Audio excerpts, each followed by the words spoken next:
Since last night it is raining heavily in Mumbai. Continuously it's been raining, and right now I am in Chembur's Postal Colony. We'll try to find where the road is. I cannot see any, but if you can see but right now this is the Postal Colony area in Mumbai's Chembur,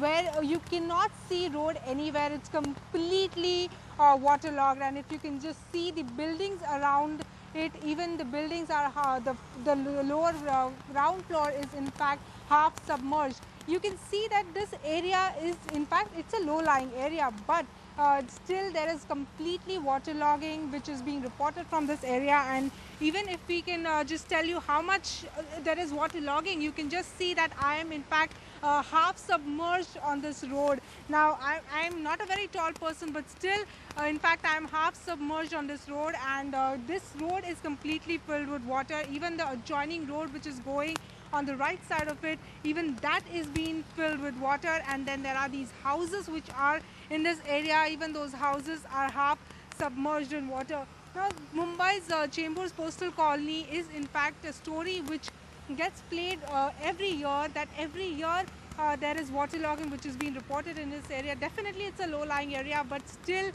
every year there is waterlogging, even though BMC in fact is trying to take out the water right now. But you can still see that this area is in fact there is so much water that even if anyone wants to go through it, the person has to be half submerged in the water.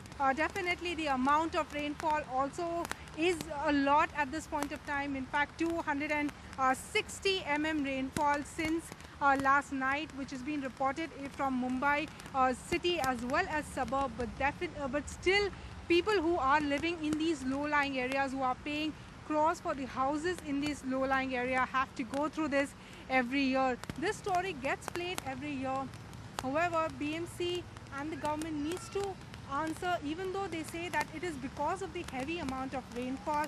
Yes, the rainfall pattern and the rainfall distribution gets changed every year, and the amount of rainfall which has to happen for the month sometimes happens in those days or particular week. But still the BMC, which in fact is the richest civic body in the country and who puts in lots of money every year for the stormwater department, has to do some answering.